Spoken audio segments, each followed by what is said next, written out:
మకర రాశి వాళ్ళకి ఈ యొక్క గురువు కానీ చూసుకున్నప్పుడు వీళ్ళకి తృతీయ వ్యయాధిపతి అయిన గురువు ఇప్పుడు వీళ్ళకి షష్టమ సప్తమ స్థానాల్లో వీళ్ళకి సంచారం చేయడం అనేది జరుగుతుంది.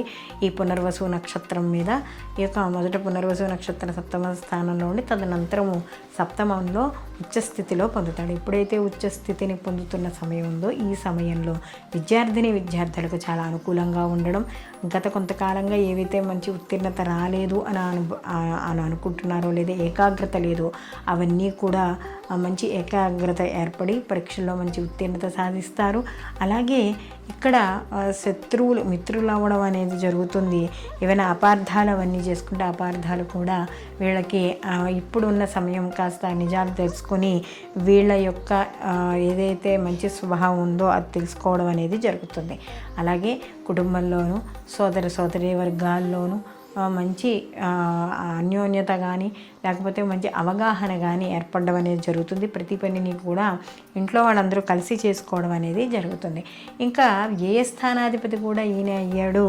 ఈయన వెళ్ళి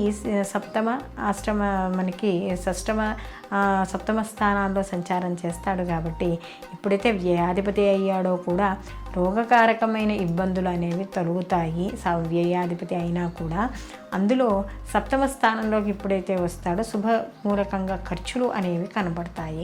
శుభమూలకమైన ఖర్చులు అంటే ఇంట్లో ఏవైనా చిన్న మనవలు కానీ మనవరాలకో లేకపోతే కూతుళ్ళకో లేకపోతే ఇంట్లో వాళ్ళు ఎవరైనా పిల్లలకో ఇలాంటి శుభ కార్యక్రమాలు చేయడము, లేదా వాళ్ళకి సంబంధించినవైన వినిమయ వస్తువులు కొనుగోలు చేయడము, వివాహం కాని స్త్రీ పురుషులు ఉండే వివాహం అవ్వడము, ఇలాంటివన్నీ లేదా వాటికి సంబంధించిన మాటలు ముందుకు వెళ్ళడము, సమాజపరంగా చేస్తున్న వృత్తి ఉద్యోగాల్లో మంచి గౌరవం లభించడం అనేది ఇక్కడ ఖచ్చితంగా జరుగుతుంది. అలాగే ఇక్కడ ముఖ్యంగా ఇంట్లో పెద్దవాళ్ళు ఎవరైనా ఉంటే వాళ్ళ ఆరోగ్యాలు కూడా బాగుపడతాయి.